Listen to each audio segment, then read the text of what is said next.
الحمد لله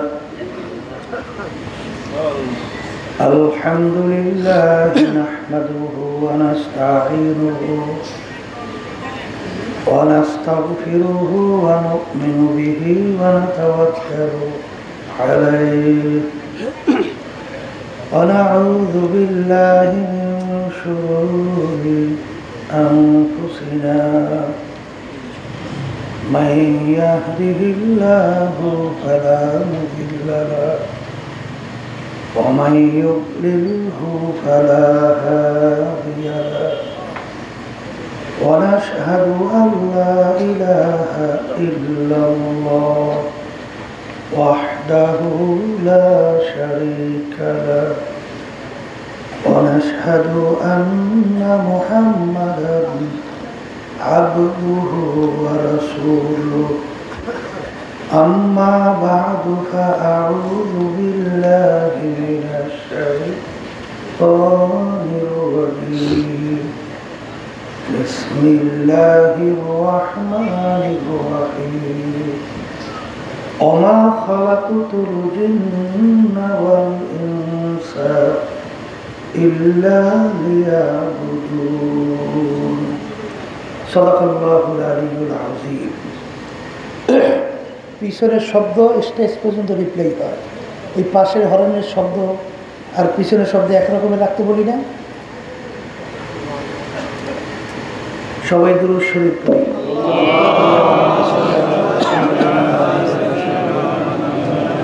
হাবিবনা মুহাম্মদ সাল্লাল্লাহু আলাইহি ওয়া সাল্লাম। اللهم صل على سيدنا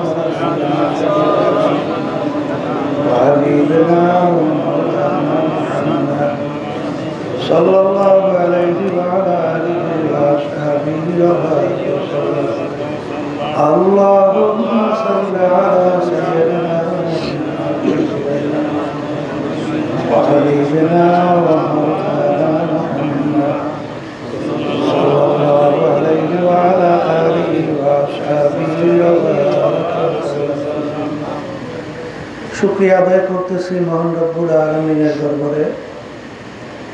রব্বুল আলামিন ফিতনা ফাসাদের যুগে দুনিয়ার সমস্ত কাজ থেকে বিরত রেখে উলামায়ে কেরামদের মজলিস, জাকিরিন, শাকিরিন, সাদিকিন, অনেক আল্লাহর খাস বান্দারা এই মজলিসের মধ্যে আছে, যাদের সঙ্গে আমাদের জীবনের একটা সময় আল্লাহ রাব্বুল আলামিন কাটাবার সুযোগ করে দিয়েছেন। শুকরিয়া তার সবাই বলি আলহামদুলিল্লাহ। অনেক লোকের কানে মাহফিলের দাওয়াত পৌঁছার পরেও অনেকের সুযোগ থাকা সত্ত্বেও মাহফিলে আসে নাই। আবার তালাশ করলে দেখবেন বহু দূর থেকে কষ্ট স্বীকার করে আমার অনেক ভাইরা এই মাহফিলে পাগলের মতো সুইটা চলে আসছে। মান জাদ্দা ওয়াজাদা, যে যে জিনিস পাওয়ার জন্য চেষ্টা করে ওই জিনিস সে পাইয়া যায়। আব্বাজান দাদাজান চরমনের জমিনে ঘুমিয়ে আসছে। আব্বাজান দাদাজান বলতেন, দিনী মাহফিলে প্রথম থেকে শেষ পর্যন্ত থাইকে বাড়ি বিদায় হয়ে চলে গেলে আমল নামার মধ্যে কম পক্ষে হলেও 50 লক্ষ নেকি এরকম জমা হতেই পারে না। নিয়াত যাদের সহি, আল্লাহকে রাজি খুশির উদ্দেশ্যে যারা আসছে, রব্বুল আলামিন লক্ষ লক্ষ নেকি আমল নামায় দান। মামলা দুই প্রকার, একটা হলো দুনিয়ার মামলা আর একটা হলো আখিরাতের মামলা। দুনিয়ার মামলা যদি ম্যাজিস্ট্রেট কোর্টে কেউ উঠাবে, আবার জজ কোর্টের ভিতরে আপিল কইরা জিতবার আশা করতে পারে। জজ কোর্টে ঠকলে হাইকোর্ট, সেখান থেকে ঠকলে সুপ্রিম কোর্ট সিঙ্গেল বেঞ্চ, সেখানে ঠকলে সুপ্রিম কোর্ট ফুল বেঞ্চ, এরপরে প্রেসিডেন্ট কোর্ট, আন্তর্জাতিক কোর্ট। অনেক ধাপ ভাই ধাপ, অনেক আপিলের সুযোগ আছে না নাই? কিন্তু আখেরাতের মামলার ব্যাপারে খোদা রাখাস্তা একবার যদি কেউ ঠকে, দ্বিতীয়বার আপিল করার সুযোগ আর নাই। আর দুনিয়া মাজরাতুল আখিরাহ, এই দুনিয়াটাই হলো ওই আখিরাতের মামলার তদবিরের জায়গা। কথা ঠিক না?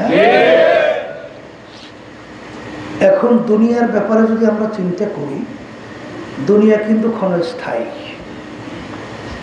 আর আখিরাত হলো স্থায়ী। দুনিয়া কেমন ক্ষণস্থায়ী? আল্লাহ রাসূল সাল্লাল্লাহু আলাইহি ওয়াসাল্লাম আলী রাদিয়াল্লাহু তাআলা আনহুকে বলছিলেন, আলী তুমি মৃত্যুকে কত দূরে মনে করো? আলী রাদিয়াল্লাহু তাআলা আনহু বলছিলেন, আমি যখন নামাজের জন্য ওযু করতে যাই তখন আমি খেয়াল করি আমার জীবনের শেষ ওযু এটাই হতে পারে, সামনে রক্তের নামাজের জন্য সুযোগ আর নাও পেতে পারে। আল্লাহ রাসূল সাল্লাল্লাহু আলাইহি ওয়াসাল্লাম বলছেন, আলী তুমি তো ভুল করছো, এক নামাজ থেকে অন্য নামাজ আসতে মাঝখানে অনেক সময় ব্যবধান, মৃত্যুতে এত দূরে না। তুমি যখন নামাজের ভিতরে ডান দিকে সালাম ফিরাও তখন তুমি এই খেয়াল করো আমি বাম দিকে সালাম ফিরাতে পারি কিনা। এই হলো দুনিয়া। এই কি দুনিয়া?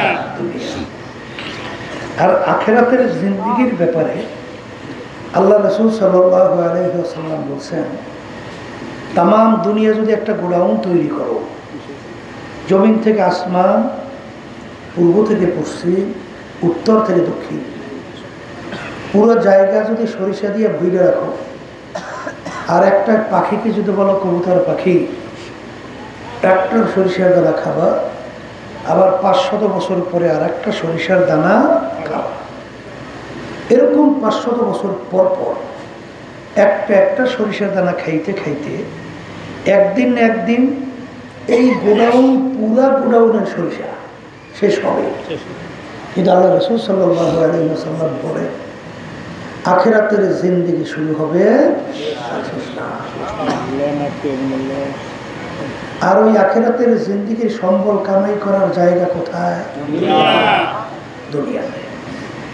আসলে আমরা অনেকে দুনিয়ার পরিচয় পাওয়ার কারণে, দুনিয়া নিয়ে চিন্তা ফেকের মোরাকাবা করার কারণে অনেকেই কিন্তু আজকে আখিরাত ভুইলা দুনিয়ার পাগল হয়েছে। কথা ঠিক না? কিন্তু বাস্তবে হলো দুনিয়াটা কিন্তু দেখতে না দেখতে শেষ হয়ে যায়। যার যত বয়স হয়ে গেল পিছনের দিকে তাকাইয়ে একটু চিন্তা করেন তো, মনে হয় যেন সব কালকের। ওদিকে আয়নার সামনে চেহারার দিকে তাকাইলে দেখি দাড়িগুলো পেকে গেছে। কোথার থেকে রাত্র গেল, দিন গেল, সপ্তাহ গেল, মাস গেল, বছর গেল, কোথার থেকে যুগ যুগ চলে গেল। এরপরে ঘোষণা হবে অমুকে আর দুনিয়াতে নাই, আর কোনোদিন ফেরত আসা যায় না। এর জন্য আমার বাজানদেরকে বলবো, আসলে যারা আখিরাত এবং দুনিয়া নিয়ে চিন্তা করছে তারা কিন্তু দুনিয়ার মূল্যটা আখিরাতকে ধ্বংস করিয়া কোনো দিন দেয় নাই। সাহাবায়ে কেরামদের ইতিহাস যখন পড়বে তারা কখনোই দুনিয়াকে মুখ্য মনে করছে না আখিরাতকে মুখ্য মনে করছে? হ্যাঁ, আখিরাতকে মুখ্য মনে করছে। আল্লাহর ওলিদের ইতিহাস যদি পড়ি তারা আখিরাতকে অগ্রাধিকার দিয়েছে দুনিয়ার চেয়ে। কথা ঠিক না? কিন্তু বর্তমানে এক শ্রেণী আমার বাজানরা মুসলমানের ঘরে জন্মগ্রহণ করার পরেও পর্দা আলেম মা বোনেরা আছে, তারা এই চাকচিক্যময় দুনিয়ার পিছনে পড়িয়া আখিরাতের স্থায়ী জিন্দেগি ধ্বংস করতেছে। আল্লাহ রাসূল সাল্লাল্লাহু আলাইহি ওয়াসাল্লামের কাছে জিবরাইল আমিন আসলে সচরাচর জিবরাইল আমিন ওই সময় আসতেন না। আল্লাহ রাসূল সাল্লাল্লাহু আলাইহি ওয়াসাল্লাম বলেন, আপনি তো এই সময় সচরাচর অনেক সময় আসেন না, আজকে কেন আসলেন? জিবরাইল আলাইহিস সালাম বলেন, হে আল্লাহ রাসূল সাল্লাল্লাহু আলাইহি ওয়াসাল্লাম, আল্লাহ রাব্বুল আলামিন আমাকে বেহেশত এবং জাহান্নাম দেখাইছে। বেহেশতের চতুর্পাশ এবং জাহান্নামের চতুর্পাশ দেখাইছে। আল্লাহ রাব্বুল আলামিন বেহেশত যে সাজে সজ্জিত করছে, এত সুন্দর কেউ কোনোদিন চোখে দেখে নাই, কানেও শুনে নাই, আল্লাহ রসুল বলেন কল্পনাও হয় নাই। আর জাহান্নাম এত ভয়াবহ শাস্তির জায়গা আল্লাহ তৈরি করছে। এত বড় শাস্তির ভয়াবহ জায়গা কেউ দেখে নাই, শুনেও নাই, কল্পনাও হয় নাই। কিন্তু বেহেশতের চতুর্পাশে আল্লাহ রাব্বুল আলামিন কাটা তারের বেড়া দিয়ে রাখছে। কির বেড়া? আর জাহান্নামের চতুর্পাশে এমন মনোমুগ্ধকর ফুলের বাগান, যেই বাগানে ঢুকলে আর বের হইতে মন চায় না। এখন আমার ভয় হইতেছে, আল্লাহর বান্দা বান্দির আপনার উম্মতেরা যখন বেহেশতে ঢোকার জন্য রওনা করবে, তখন কাটার গুতা লাইগা ফিরে আসে কিনা, এটা আবার ভয় করতেছে। আর জাহান্নামের চতুর্পাশে এমন মনোমুগ্ধকর বাগান, যেখানে ঢোকার পরে আর কোনোদিন বের হয় কিনা, এটা আমার ভয় করতেছে। কাটার গুতা কি আর ফুলের বাগান কি? ফজরের সময় শীতের রাত্রে ওদিকে আল্লাহর পক্ষ থেকে মুয়াজ্জিন দাওয়াত দিছে, আর সলাতু খায়রুম মিনান নাওম। ওই ঠান্ডার মধ্যে ল্যাপ কম্বল ফালাইয়া ঠান্ডা পানিতে উজু করিয়া মসজিদ যাইয়া দাঁড়ানো কি কঠিন না? হ্যাঁ, ওই সময় তো গ্রামে একটা কথা আছে, শেষ রাইতে সুখ ঘুম, মানে ওই সময় ঘুমের খুব মজা। তো ওই সময় ল্যাপ কম্বল ফালাইয়া তারপরে উজু করিয়া মসজিদে যে নামাজ পড়া, কষ্ট না আরাম লাগছে? এই কষ্ট মানে কাটার গুতা লাগছে। কথা বুঝেন না? এই গরমের দিন ও সুবহানাল্লাহ, রমজান মাসের রোজা, কি ইফতারির আগে আগে গলা শুকাইয়া মনে হয় যেন পুষ্কুনির পানি সব খাইলেও মনে হয় 30টা মিটবে না। এরকম ঘটনা দুই এক সময় আমার উপর দিয়েও গেছে, এই জন্য বলতেছে। কথা বলছে, মানে বিভিন্ন জায়গায় গেছি সফরে, আব্বা সাহেবের আব্বাজান রহমতুল্লাহ আলাইহির সঙ্গে গেছিলাম। আব্বা তো ওই অনেক সময় আব্বাজান রমজানে দুপুরে যাই বিভিন্ন জায়গায় বয়ান করতে, তখন ওই যে সফরে গেছি আর সাথে আসছি, সুবহানাল্লাহ, মনে হয় যেন কলিজা শুকাইয়া, গলা শুকাইয়া। এখন পানি মনে হয় যেন কি পানি সামনে আসছে, এই পানি থেকে 30টা মিটবে কি? ওই অবস্থায় রমজানের রোজা রাখা। আর এক শ্রেণীর ওই সময় ফুলের বাগানে আনন্দ উল্লাস কইরা পান করে খায়, ওই সময় রোজা রাখা কষ্ট না? এই কাটার গুতা লাগছে। কথা ঠিক কিনা? যুবক ছেলেরা মেয়েদের সঙ্গে আড্ডা মারতে কি মজা, মজার কোনো শেষ আছে? আবার মেয়েরা ছেলেদের সঙ্গে আড্ডা মারতে, এই মজার কোনো শেষ নেই। কথা ঠিক না? কিন্তু আল্লাহ আল্লাহ রসুল খুশি নেই বাজার। আল্লাহ আল্লাহ রসুল কি নিষেধ করছে কি করে না? ওই সময় যুবক বয়সী এই আড্ডার থেকে ফিরিয়ে থাকা কি কাটার গুতায় লাগছে না? লাগছে, এই কাটার গুতে লেগে গেছে। আপনি বড় অফিসার, আপনার নিচের চাকরিজীবী, ও ঘুষ খায়, ও সুদ খায়, অল্প কয়েকদিনের ব্যবধানে বাড়ি গাড়ির অভাব নেই। আর আপনি বড় অফিসার, আপনি তো আল্লাহকে ভয় করেন, জাহান্নামকে ভয় করেন, আল্লাহ রসুল সাল্লাল্লাহু আলাইহি ওয়াসাল্লামের নির্দেশ মানেন। আল্লাহ রসুল সাল্লাল্লাহু আলাইহি ওয়াসাল্লাম বলছেন, যেই হারাম মালের দ্বারা রক্ত এবং গোশত তৈরি হবে, তার জায়গা জাহান্নাম ছাড়া হবে না। এবং সেটা আল্লাহর ভয়, আল্লাহর আযাব ও গজবের ভয়। সে সুযোগ থাকা সত্ত্বেও সে হারামের দিকে হাত বাড়ায় নাই, ঘুষ খায় নাই, সুদ খায় নাই। কি খুব আরাম পাইছেন না? না কাটার গুঁতো লাগছে? কাটার গুঁতো লাগছে। এইভাবে দেখেন না বর্তমানে বাংলাদেশে এই ক্ষমতা সম্পন্ন দলের সঙ্গে জড়াইলে ওরে মাতুব্বা, ওরে সাদাবাস, ওরে টেন্ডার বাজি, আর স্টেশন দখল, ঘাট দখল, বিভিন্ন কায়দায় কায়দায় মাতুব্বরি সর্দারে ওরে দেখলে মানুষ ভয় পায়। আছেন এক শ্রেণী? এই আমি জিজ্ঞেস করি বাজার আবার এটা আমার দিকে ঘুরেছে কিনা? হ্যাঁ, আর শোনা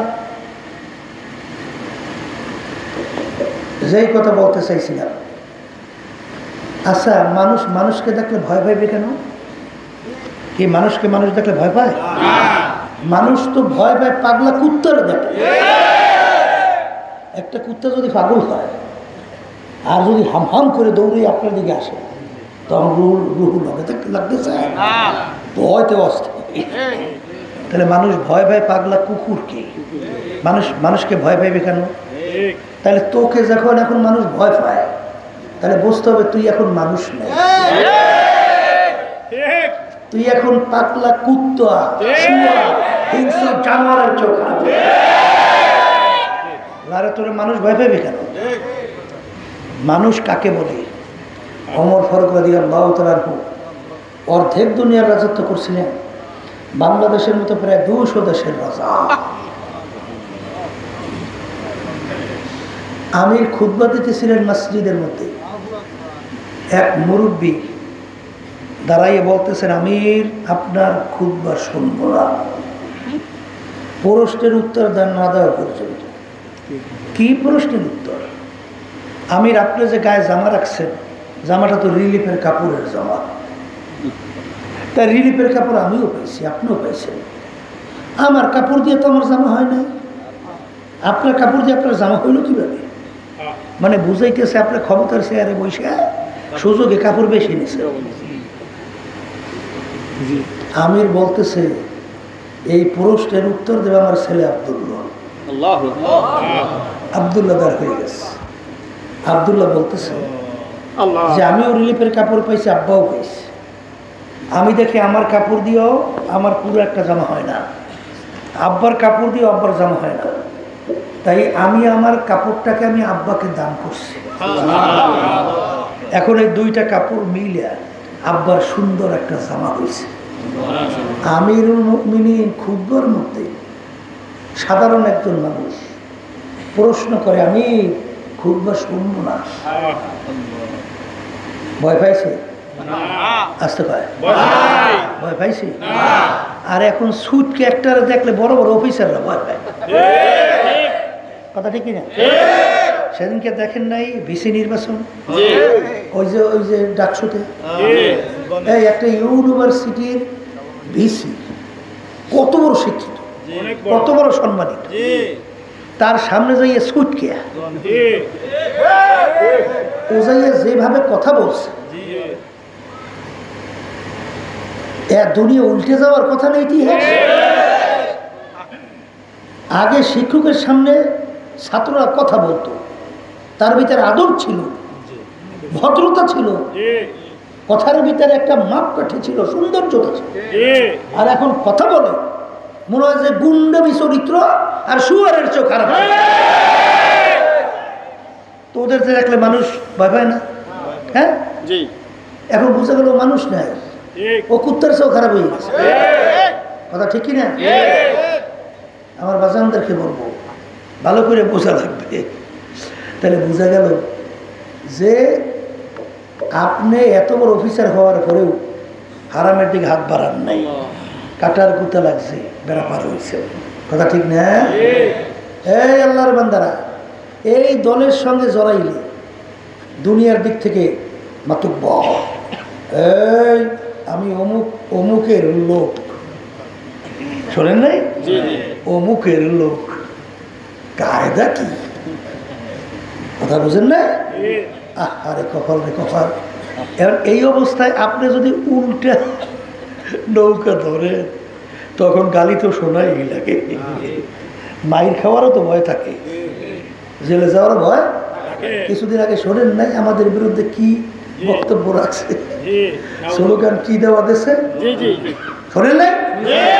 এমনকি ওদের নেতারা আমাদের ব্যাপারে বক্তব্য রাখছে, যেখানে পাইবে আমাদেরকে সাইজ করার জন্য, সাইজ বোঝেন না, মেরে ফেলানোর জন্য নেতারা নির্দেশ দেয়।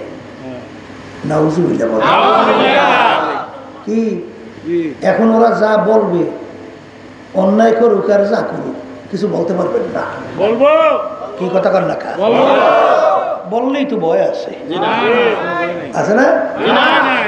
আবার এই যারা নাকি শরিয়া আইনে বিশ্বাসী না, বলছে না ইসলামের উত্থান তারা সহ্য করতে পারে না, চিন্তিত, কথা হয় না, না বলে নাই?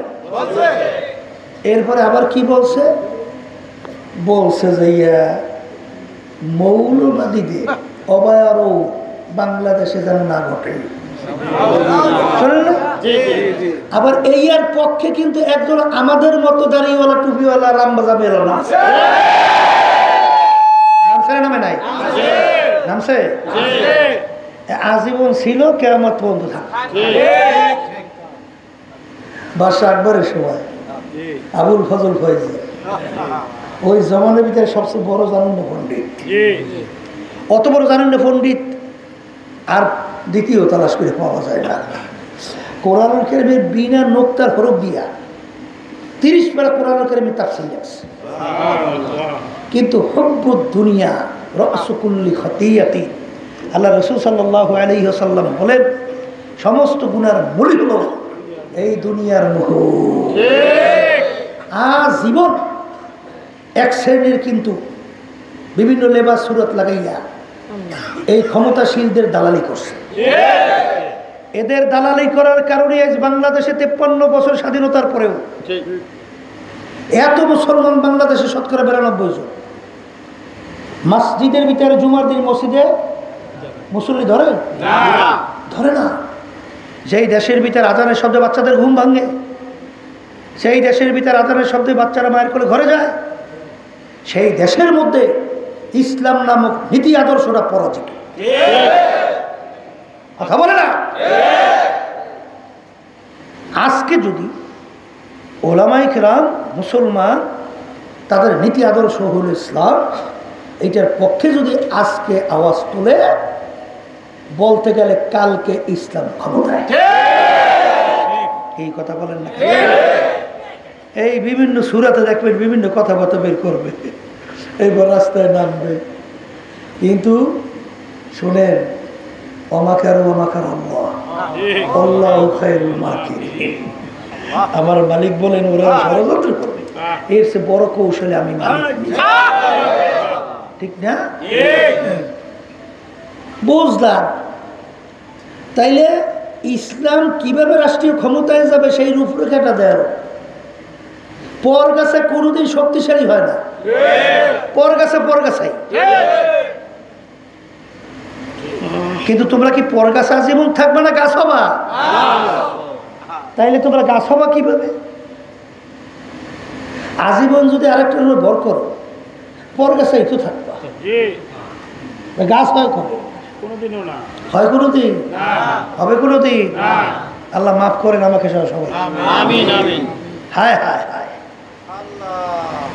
যেই কথা বলতে চাইছিলাম, এই বুঝলাম ইসলামের ভিতরে যারা দল আমরা করি, ত্রুটির বিচ্যুতির অভাব নাই, থাকতেই পারে, বেশ ভালো কথা। ত্রুটি মুক্ত একটা ইসলামের পক্ষে তারপর অবস্থান তৈরি করো, তার সমস্যা নাই। কিন্তু আর একজন আর দালালি করতে যাইয়া বিভিন্ন আলোচনা করবে, এইটা তো কেউ সহ্য করবে না। এই কথা বলে না কেন? আরে পাগলারা, কতদিন আর করবা? করতে থাকো, করতে থাকো, কারণ আমরা তো আর দায় নিয়ে আসিনি। আমাদের দায়িত্ব মাত্র ওমা আলাইনা ইল্লাল বালাগ, সঠিক ব্যাপারটা বলা, পৌঁছানো। কে মানবা কে মানবা না তুমি বুঝবার, মালিক জানবে, কথা ঠিক না? আমাদেরকে গালি দিয়ে কোনো লাভ নাই। আফসোস, একবার যার থেকে মিথ্যা প্রমাণিত হয়, ওর থেকে হাদিস গ্রহণ করা জায়েজ নেই। আছে আছে আছে, আবার জোরে কর, আছে।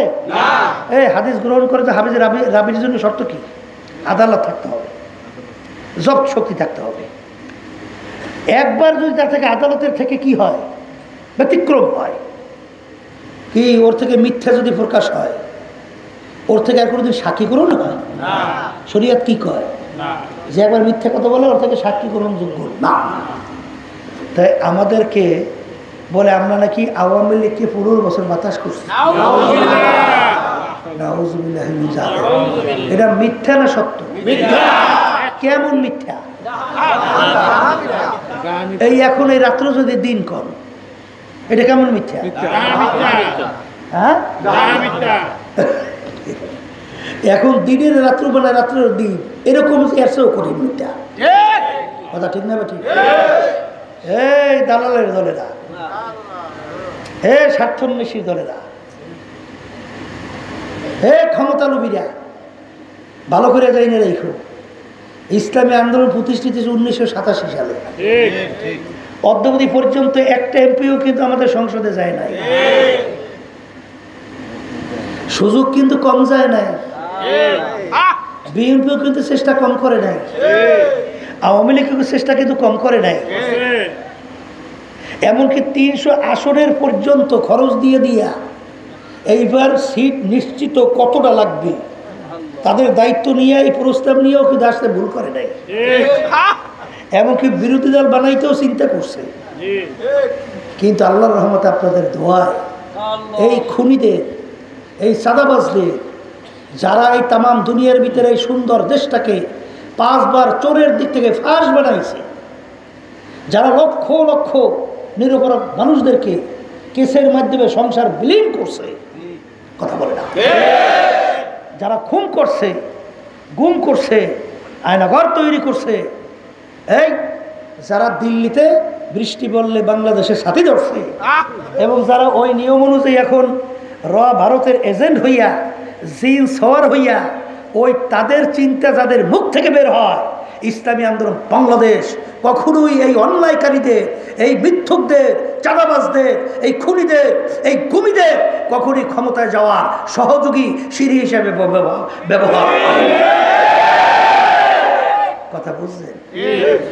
আমাদেরকে অত ক্ষমতার লোভ দেখাই আর ওই বিভিন্ন ওই প্রস্তাব দিয়ে আল্লাহর রহমতে লাভ নাই। কুমিরের কোনো সর্দির ভয় নাই। কুমির থাকে হইলে পানিতে, ওর আবার সর্দির ভয়টা কিসে? কিন্তু যাই না রাইখো যে হক কথা ইসলামের পক্ষে, নীতি আদর্শের পক্ষে, অন্যায়ের প্রতিবাদে আল্লাহর রহমতে বলতেই থাকবো। কথা ঠিক কিনা? এত বড় মিথ্যা কথা, এত বড় জালে, তা আবার নামাজি দাবি করে, মানে কি কইবে? আর আমি বললাম না, আবার হুজুরও দাবি করে, আলেমও দাবি করে, দিনের রাত্র বানায়, রাত্র দিন বানায়। নাউজুবিল্লাহি মিন যালিক। দালালি কারা করছে? হ্যাঁ, তো সব বাংলাদেশের মানুষের কাছে এখন পরিষ্কার হয়ে গেছে। এখন নতুন ভাবে আর বোঝানো দরকার নাই, এখন মানুষ সজাগ। আগে ওই যা মনে করে তা বুঝাইতে রাত্র দিন, দিনের রাত্র হেই বুঝ এখন আর চলে না। এই কথা ঠিক কিনা? এই জন্য আমার বাজানদেরকে বলবো, কত বড় একটা জুলুমের কথা। হ্যাঁ, যদি বলতো বিএনপির দালালি করছি তবু তো একটা মনটা বুঝানো যাইত। এই কথা কয় না? বলো তা কেমন? এই 14 সাল 2000 জাতীয় নির্বাচন হয়েছিল না? সেখানে আমরা নির্বাচনে গেছিলাম, জাতীয় নির্বাচন। বলেন না কেন? গেছি? যাই নাই। আওয়ামী লীগের পাতানো নির্বাচনে আমরা যাই নাই। আচ্ছা, 18 সাল সমস্ত রাজনৈতিক দল গেছে, আমরাও গেছি। কথা ঠিক না বেটা? আমরা 10:30 11টার সময় সাংবাদিক সম্মেলনের মাধ্যমে আমরা নির্বাচন বয়কট করছি। কথা ঠিক কিনা? বিএনপি 1টা না 1:30টার সময় করছে, করার পরে 6 জন এমপি হয়েছে না? এই 6 জন এমপি যাইয়া ওই সাজানো পাতানো নির্বাচনের সংসদ, সেখানে তারা যাইয়া ওই সংসদে শপথ গ্রহণ করছে বিএনপির এমপিরা। এমনকি বোনাস পাইছে না, মহিলা আসন তাও নেছে। কথা হয় না? এরপরে 2022 পর্যন্ত, ডিসেম্বর পর্যন্ত সংসদে ছিল না? তাইলে সেই সংসদকে বৈধতা দিল তারা। আর আমরা 11টা সাড়ে 11টায় আমরা নির্বাচন বর্জন করলাম, আর সেখানে দালাল আমরা হইলাম। হ্যাঁ, কি 24-এ জাতীয় নির্বাচন, এই অন্যান্য রাজনৈতিক দল যায় নাই, আমরাও যাইনি। কথা ঠিক কিনা? অর্থাৎ এক কথায় যেটা বলতে চাই, বিএনপি যেই সময় নির্বাচনে জাতীয় যায় নাই, আমরাও যাই নাই। তাইলে বিএনপি দালাল করে তো একটু বুঝানো চাই, কি কথা বলেন? কিন্তু দালাল আওয়ামী লীগের। এই আমার আব্বাজান রহমাতুল্লাহি আলাইহি বলছিলেন যে অনেকে বলে যে আওয়ামী লীগ ভারতের দালাল। আব্বা বলছেন কথাটা ঠিক না। আব্বা বলছিলেন আওয়ামী লীগ ভারতের দালাল না, আওয়ামী লীগ হইল ভারতেরই সরকার, ভারতেরই সরকার। আর বিএনপির ব্যাপারে বলছিল তখন ভারতের দালাল। আজকে তা বাস্তবায়ন। কথা বলতে চাই না, এখন কথা বলতে চাই না। বিএনপিও বাংলাদেশে তাড়াহুড়ো করে নির্বাচন চায়, সংস্কার চায় না। বিএনপিও তাড়াহুড়ো করে জাতীয় নির্বাচন চায়, বিচার চায় না। কারণ দৃশ্যমান বিচার হইলে তো বিপদ। আওয়ামী লীগ বেরিয়ে হয়ে যায় না, হেরাও চায় না। আর এক শ্রেণী এখন পাগল করা হয়ে গেছে, এই সংস্কারের কোনো তেমন পাগলামি নেই, দৃশ্যমান বিচারের পাগলামি নেই, পাগলামি হয়েছে জাতীয় নির্বাচনটা কেমন আগে করবে। ঠিক না? আমি আমার বাজানদেরকে বলবো, সুরে ব্যাটে বলে মিললে যায়, আরো ব্যাপার স্যাপার মেলে। অসম ঘটনা আমরা যা জানি আপনারা তো অত জানেন না, বলা দরকার নেই। তবে এতটুকুই যে আমরা বলবো যে এখনো রাজনৈতিক দল যারা আছেন এই দেশপ্রেমিক হন, ক্ষমতা প্রেমিক ছাড়েন। বহুত ক্ষমতায় ছিলেন, এখন দেশের জন্য কান্দেন, দেশটা সাজান, মানুষের জানমালের নিরাপত্তার ব্যবস্থা করেন। আর কতদিন মায়ের কোল খালি হবে, আর কতদিন সন্তান হারামা হবে, আর কতদিন আমাদের দেশের টাকা বিষের পাচার হবে, আর কতদিন আয়নাগর দেখবেন, কতদিন পিলখানা হত্যা দেখবেন, কতদিন আমাদের দেশটা দুর্নীতির দিক থেকে চ্যাম্পিয়ন হবে তামাম দুনিয়াতে, কতদিন দেখবেন? কথা ঠিক না ভাই? ঠিক। এই জন্য আমার বাজানদেরকে বলবো, এখন ভারত তাড়াহুড়া নির্বাচনের জন্যে, কিন্তু যখন এই 3 নির্বাচন দিনের ভোট রাতে বাক্স ঢুকায়, তখন ভারতকে যখন জিজ্ঞেস করা হয়েছিল উত্তর কি দিয়েছিল? এটা বাংলাদেশের আভ্যন্তরীণ ব্যাপার, এটা নিয়ে আমরা নাক কান গলাবো কেন? কি জানেন না? আর এখন এত নাক কান গলাম কেন? ব্যাপার কি? এই জন্য আমার বাচ্চাদেরকে বলবো, এখন বাংলাদেশের মানুষ কিন্তু বুঝছে। আপনারা এখনো যদি বুঝতে ভুল করেন, তাইলে ওই ঢাবি নির্বাচনের দিকে তাকান, জাবি নির্বাচনের দিকে তাকান। যারা এত বছর দেশটা চালাইলেন কয়েকবার, এরকম ভাবে 28টা পথ, একটা ছোট পথ আপনারা যাইতে পারবেন না। তাইলে বাংলাদেশের মানুষের মেসেজ কি দেয় বোঝেন না? এখনো বুদ্ধির উদয় হয় নাই, শুভ বুদ্ধি এখনো উদয় হোক। কথা ঠিক না? ঠিক। এখন গুরুত্বপূর্ণ সংস্কার চান না, আবার বলে ক্ষমতায় যারা যাবে হেরা বলে জুলাই সনদে স্বীকৃতি দেবে। জুলাই সনদে স্বীকৃতি বোঝেন নাই? আইনি স্বীকৃতি না পাইলে যারা আমরা এই রাজপথে ছিলাম জুলাই অভ্যুত্থানে, এই সংবিধান অনুযায়ী সর্বোচ্চ শাস্তি ফাঁসি, ফাঁসি। এখন সরকার গঠন করার পরে তারা যে এই জুলাই অভ্যুত্থানের আইনি ভিত্তি দেবে, এ পাইছেন কোথায়? তাহলে পরে দেবেন, আগে দিলে সমস্যা কি? আগে দিতে চায় না কারা? আমরা বুঝি পাশের রাষ্ট্র, এটা আমরা বুঝি। কত কানাকে হাইকোর্ট দেখাইয়েন না, আমরা বুঝি। নাহলে এটাতে তো অসুবিধাটা কিসে? অসুবিধা কোথায়? হ্যাঁ, এরপরে আবার কালো টাকার দৌরত্ব আর পেশি শক্তির মাধ্যমে আবার সেন্টার দখল করবে। এই জন্য পিয়ার পদ্ধতি নির্বাচন চায় না। কথা বুঝলেন না?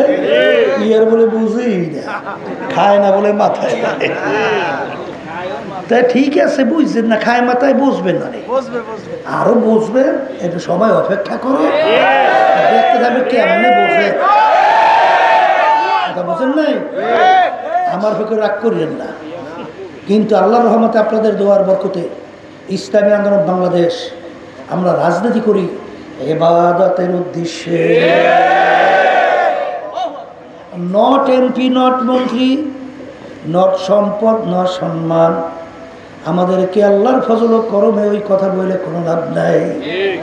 যদি তাই হয়তো দেখছেন জুলাই অভ্যুত্থানের মধ্যে বাংলাদেশের মধ্যে কোনো রাজনৈতিক দল কিন্তু ওই সময় গুলির সামনে ব্যানার নিয়ে নামতে কিন্তু সাহস পায় নাই। ইসলামী আন্দোলন বাংলাদেশ এককভাবে অন্যায় প্রতিবাদে ন্যায়ের পক্ষে আমরা কিন্তু রাজপথে আওয়াজ তুলছিলাম। আমরা বুঝি না, মনে করছেন আপনারা সব বোঝেন।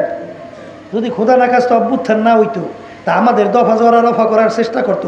আমরা বুঝি না, সবই আপনারাই বলছে। অসব বুঝে শুনিয়েই নামছি। কারণ অন্যায় যদি প্রতিবাদ না করি, না করে করবে কারা? হ্যাঁ, মানুষ যাইবে কোথায়? এরকম তাজা তাজা উদীয়মান মেধাবী মেধাবী সন্তানগুলোকে পাখির মতো গুলো করে রাস্তায় ফেলাইয়া দেয়, হাজার হাজার মায়ের কুল খালি হয়, আর সেখানে আমরা বসে বসে তামসা করব? এটা তো হয় না। এই জন্যই তো নামছিলাম, কথা ঠিক না? এই জন্য আমার বাজানদেরকে বলবো, পরিষ্কারভাবে বলছি, ইসলামী আন্দোলন বাংলাদেশ আল্লাহ এবং আল্লাহর রসুল এবং ইসলামের দালাল। ইসলামী আন্দোলন বাংলাদেশ কোনো দল বা অন্য কারো যারা ইসলাম, দেশ, মানবতার বিপক্ষে আল্লাহর ফজলে করবে, তাদের দালালি কখনো ইসলামী আন্দোলন করে নাই, আল্লাহর ফজলে করবে। কথা ঠিক কিনা? এরপরে যারা বলবা, তাই মনে রাখো, তোদেরকে আল্লাহ দালাল বানাইয়েই এরপরে কিন্তু আল্লাহ অপমান করলি কবরে নেবে।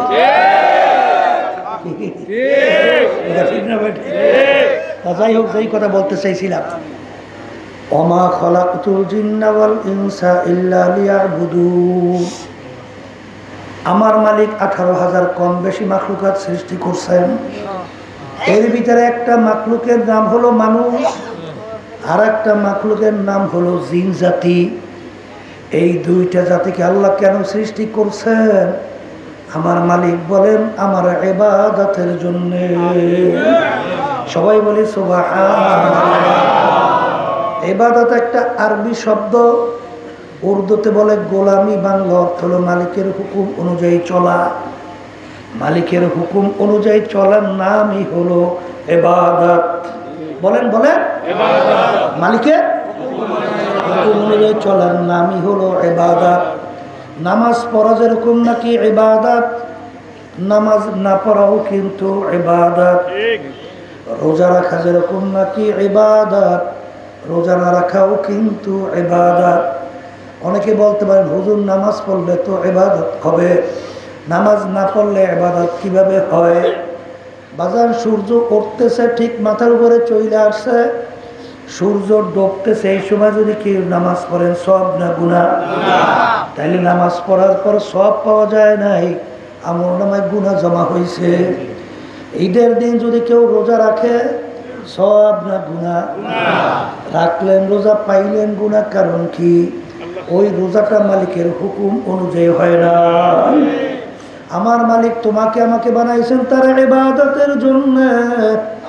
আমার মালিকের প্রতিটা মানুষের ব্যক্তিগত জীবনে তার হুকুম আছে না না?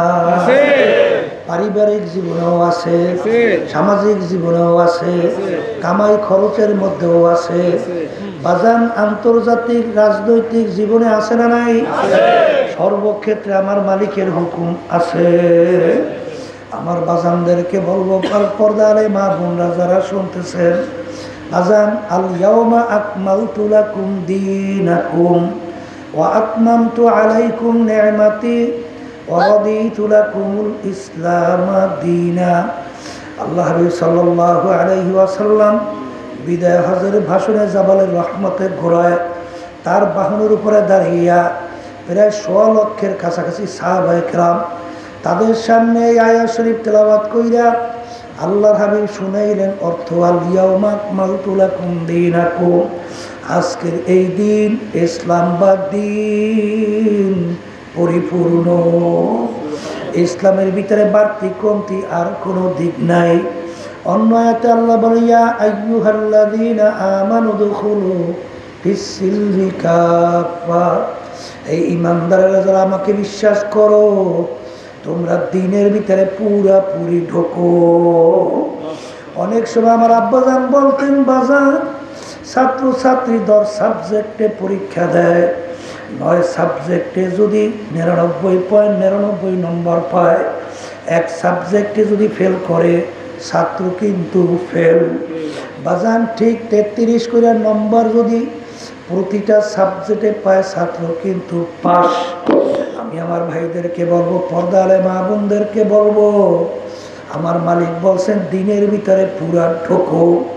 বাজার এখন তোমার আমার কবরে যাওয়ার আগে খেয়াল করতে হইবে আমার ব্যক্তিগত জীবন আমার মালিক কিভাবে চালাইতে বলছেন, সেইভাবে চালানোর নাম হইল ইবাদত।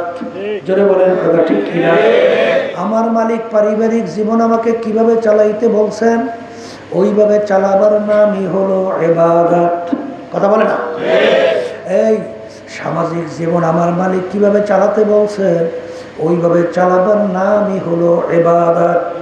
বাজার ভালো করে মনকে বুঝাও, ব্যবসা বাণিজ্যের ক্ষেত্রে আমার মালিক কিভাবে পরিচালনা করতে বলছেন, কিভাবে ব্যবসা করতে বলছেন ওইভাবে পরিচালনা করার নামই হলো ইবাদত। রাজনীতি জীবনে আমার মালিক কিভাবে চালাতে বলছেন ওইভাবে চালাবার নামই হলো ইবাদত। কথা বলে না? আন্তর্জাতিক জীবনে আমার মালিক যেভাবে চলতে বলছেন ওইভাবে চলার নামই হলো ইবাদত। এ কবরের যাত্রীরা, আল্লাহর বান্দারা, এ পর্দার আড়ালের মা বোনেরা, বাজান রে, ওলামায়ে কেরাম হক্কানি তাদেরকে বলা হয় নায়েবে রাসূল। নায়েবে রাসূল কাকে বলে? আল্লাহর হাবিবের প্রতিনিধি। আল্লাহর হাবিবের প্রতিনিধি, আল্লাহর রাসূলের প্রতিনিধি। আল্লাহ রাসূল দুনিয়াতে কেন আসছিলেন? আল্লাহ রাব্বুল আলামিন তাকে পাঠাইছিলেন বুইস্তু মুআল্লিমান। আল্লাহর হাবিব বলেন আমাকে আমার মালিক পাঠাইছেন উস্তাদ হিসাবে। কি হিসাবে? হিসাবে পাঠাইছেন উস্তাদ হিসেবে। আল্লাহর হাবিবের ছাত্র ছিলেন সাহাবায়ে কেরাম। সাহাবায়ে কেরামদের সংখ্যা প্রায় 1.5 লক্ষের কাছাকাছি। কথা কয় না? আল্লাহর হাবিব সাহাবায়ে কেরামদেরকে যেভাবে ব্যক্তিগত জীবন, পারিবারিক জীবন, সামাজিক জীবন, ব্যবসা ক্ষেত্রে, রাজনৈতিক জীবনে আর সূরা সিরাতে আন্তর্জাতিক জীবনে যেভাবে আল্লাহর হাবিব সাহাবায়ে কেরামদেরকে শিখাইছেন, যেভাবে তৈরি করছেন, ওর ধারাবাহিকতায় তাবিঈন, তাবিঈন, সেই থেকে শুরু করে উলামায়ে মুতাকাদ্দিমিন, মুতাআখিরিন, হাত্তাকাল এখনকার পর্যন্ত যত হক্কানি নায়েবে রাসূল তারা হলো আল্লাহর হাবিবের নায়েব। জোরে বলেন কথা ঠিক কিনা? আমার দাদাজান বলতেন, হে আল্লাহর বান্দারা, পর্দার আড়ালের মা বোনেরা, তোমরা যারা বয়ান শুনতে আসো, তোমাদেরকে যদি জিজ্ঞাসা করি তোমরা কারা কারা বেহেশতের মধ্যে যাইতে চাও, তখন সবাই তো নারায়ে তাকবীর স্লোগান দিয়ে হাত তুলবে। দাদাজান যখন এই কথা বললেন সবাই তো হাত তুললেন। দাদাজান বলেন আলহামদুলিল্লাহ, আলহামদুলিল্লাহ, তোমরা বেহেশতে যাইতে চাও, আল্লাহ কবুল করো। তবে তোমাদের কাছে আমার একটা প্রশ্নের উত্তর তোমরা দাও। বলে তা কেমন? তোমার বাড়ির পাশের হিন্দু হরিচরণ ও নামাজ পড়ে না, ফজরের সময় মুয়াজ্জিন যখন আজান দেয় ও লেপ কম্বল মুড়া দিয়া ঠান্ডার ভিতরে ঘুমায়, তুমিও মুয়াজ্জিনের দাওয়াত শুই না, তুমি মসজিদে যাও না। আরে রমজান মাসের রোজা ওই তোমার বাড়ির পাশের হিন্দু হরিচরণ রাখে নাই, তুমিও রোজা রাখো নাই। হরিচরণের বিবি পর্দা নাই, তোমারও বিবির পর্দা নাই। হরিচরণ্য ব্যবসার ভিতরে হালাল তমিজ কইরা পার্থক্য কইরা খায় না, চলে না। ব্যবসার ভিতরে সুদ ঢুকায়, হারে আল্লাহর হুকুমের বিরুদ্ধাচরণ করে। তুমিও হুবহু ওইভাবে করো। এক কথায় হরিচরণ যা যা করে তুমিও তাই তাই করো। এখন তোমার বিচার তুমি করো। কিয়ামতের ময়দানে আমার মালিক যদি তোমাকে বেহেশতে নিতে হয়, তোমার বাড়ির পাশের হিন্দু হরিচরণ কি দোষ করলো, তাকে কেন বেহেশতে নেওয়া যাবে না? তাহলে বুঝা গেল হরিচরণ মার্কা আমল নিয়া বাজান মালিকের দরবারে হাজিরা দেওয়া যাবে না। জোরে বলেন কথা ঠিক না? এ কবরের যাত্রীরা ভালো কইরা মনকে বুঝাও না। আমেরিকা লন্ডন সে হুলফাত আমি মস্তে মদিনা কর খোদায়া। এ মুসলমান, তোমার রাস্তা তো আমেরিকা লন্ডনের রাস্তা না, তোমার রাস্তা হলো মদিনার রাস্তা। জোরে বলো কথা ঠিক না? ভালো করে বাজানদেরকে বুঝাও, ভালো করে বোঝো। আমার মালিক বানাইছেন তোমাকে আমাকে তার ইবাদতের জন্য। আমার মালিক তোমার আমার দিকে তাকাইয়া তাকাইয়া কেমন জানি বলে, হে আব্দুল করিম, হে রেজাউল করিম, হে রহিমা খাতুন, আমি তোর বিচার চাইয়া চাইয়া দেখি। আখারে তুই বাড়িতে একটা গাভী গরু পালো দুধ খাওয়ার জন্য, গরু বাচ্চা দেবে, গরুর বংশের বিস্তার লাভ করবে। এখন আমি তোর বিচার চাইয়া দেখি, গরু বাচ্চাও দেয় না, গরু এখন দুধও দেয় না। এখন তুই কি করলি? যখন যেই কাজের জন্য গরু কিনছিলি সেই কাজ এখন গরুর থেকে পাওয়া যায় না। আমি তোর বিচার চাইয়া দেখি, তুই একটা ছুরি ধার কইরা গরুকে তুই শোয়াইলি, এরপর গরু তুই জবাই করলি, খাল খুইলা গোস্ত পাক কইরা নিজে আত্মীয় স্বজন নিয়ে খাইলি। খা বন্দা বান্দি এক কাজে লাগে নাই, অন্য কাজে লাগাইয়া দিলি। তোর জন্যই তো আমি বানাইলাম। তুই আম গাছ লাগাইলি আম খাওয়ার জন্য, এখন আম গাছে আম দেয় না, তোর বিচার আমি চাইয়া দেখি। আম গাছ কাটলি, তক্তা তৈরি করলি, হাড়ের ডাল দিয়ে লাকড়ি বানাইয়া আগুন জ্বালাইয়া ভাত তরকারি পাক কইরা খাইলি। খা বন্দা বান্দি আমি তোর জন্যই বানাইলাম। এক কথায় কাজে লাগে নাই, অন্য কাজে তুই লাগাইয়া দিলি। আমি তোকে বানাইছিলাম আমার ইবাদতের জন্য। আমি তোর বিচার চাইয়া দেখি, ফজরের সময় আমার পক্ষ থেকে তোকে আমি ডাকলাম, ফজরের নামাজে তোকে আমি পাই নাই। জোহরে ডাকলাম পাই নাই, আসরে ডাকলাম তোকে আমি পাই নাই, মাগরিবে ডাকছি পাই নাই, এশায় ডাকছি তোকে আমি পাই নাই। রমজানে রোজা রাখার জন্য বলছি, তুই রমজানে রোজা রাখো নাই। হারাম হালাল তমিজ কইরা খাওয়া চলার জন্য বলছি, তুই খাওয়া হারাম হালাল তমিজ কইরা খাও নাই, চলো নাই। বিপর্দায় চলতে নিষেধ করছি, পর্দা আমার হুকুম ফরজ মানার জন্য বলছি, তুই পর্দা মানো নাই। সুন্নাত তরিকায় চলতে বলছি, চলো নাই। এক কথায় তোকে ইবাদতের জন্য বানাইলাম, কিন্তু ইবাদতে তোকে আমি পাই নাই। এখন তোর বিচার তুই কর, তোকে আমি এখন কোন কাজে লাগাবো? গরুটা কাজে লাগে নাই, জবাই করলি, দুধ খাইলি, গোস্ত পাক কইরা খাইলি, চামড়া দিয়া জুতা বানাইলি, হাড্ডি দিয়ে অন্য কিছু তৈরি করলি, কিন্তু তোকে আমার ইবাদতের জন্য বানাইলাম। তোকে যখন আমার ইবাদতে পাই নাই, অন্য মানুষ তোকে জবাই কইরা খাবে, তাও তো আমি জায়েজ রাখি না। এখন তোকে আমি কোন কাজে লাগাবো? আমার একটা কাজ আছে, আমার একটা চুলা আছে, ওই চুলার নাম হলো জাহান্নাম। আপনি আমাকে আমাদের সবাইকে মাফ কইরা দিন। আরে কবরের যাত্রীরা, আল্লাহ রাব্বুল আলামিন কোরআনুল কারীমের ভিতরে বলেছেন ওয়াকুদুহান নাসু ওয়াল হিজারা উইদ্দাত লিল কাফিরিন। আমার মালিক বলে জাহান্নামের আগুন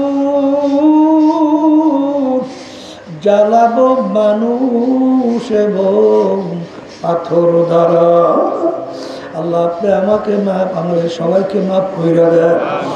এ কবরের যাত্রীরা, যেই মামলার তদবির নাই ওই মামলারও কিন্তু খালাস নাই। আমার দাদা, আরে আমার দাদুর কথা শুনছিলাম, একদিন চুলার পাশে বসে পাক করতেছে, চুলার ভিতরে লাকড়িগুলো যখন ঢুকাইলো, হঠাৎ দাদা পাকের ঘরের ভিতরে ঢুকছেন, দুইটা দেখে দাদু চুলার পাশে বসে দু চোখের পানি ফালাইয়া কাঁদলে। দাদা জিজ্ঞাসা করে তুমি কেন কান্দ?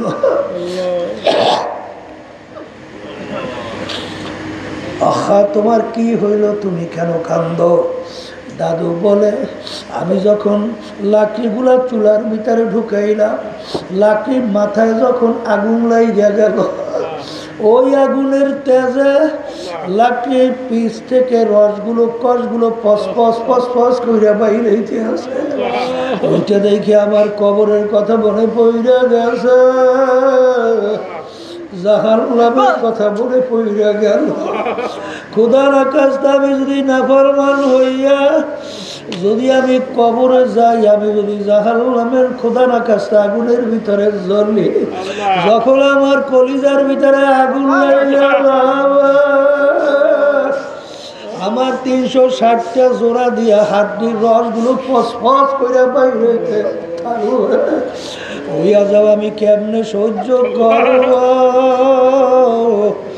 এই আযাবের গজবের ভয় আমি কালুরে। এ কবরের যাত্রীরা, মান বাকা মিন খাশিয়াতিল্লাহ হারামাল্লাহু তিলকাল আইলা আলাল্লাহ। আল্লাহর হাবিব সাল্লাল্লাহু আলাইহি ওয়াসাল্লাম বলেন, যেই চোখ আমার মাওলার ভয়, জাহান্নামের আযাব ও গজবের ভয়, নিজের গুনার কথা মনে কইরা যারা দুই চোখের পানি ফালাইয়া যারা আমার মাওলার ভয় কাঁদবে, ওদের জন্য জাহান্নামের আগুন হারাম হইয়া যাবে। এ কবরের যাত্রীরা, গুনার পর গুনাহ কইরা যাইতেছে, পাহাড় পরিমাণ গুনাহ জমা। আর আজকে সম্পদ নষ্ট হয়ে গেল, আজকে চোখের পানি ফালাইয়া কান্দ। আর আজকে দুনিয়ার কেসের ভিতরে পড়লে তোমার চেহারা বিবর্ণ হয়ে যায়, ঘুম ঠিক মতো হয় না। ব্যাপার কি? আপনার চেহারার ভিতরে এরকম কেন চিন্তার ছাপ দেখা যায়? বলে শোনেন না, আমার বিরুদ্ধে কেস হয়েছে। কলে কেসে কি হয়? কলে কেসের ভিতরে জেল হওয়ার সম্ভাবনা আছে। এই চিন্তা আমার ঘুম হইতে চায় না, ঠিক মতো খানাও খাইতে পারি না।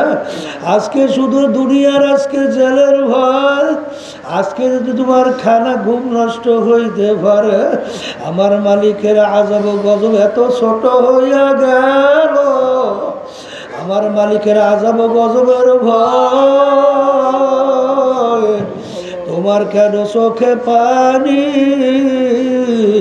আসে না? এ কবরের যাত্রীরা, আর যেই মামলার তদবির নাই তার কিন্তু খালাস নাই।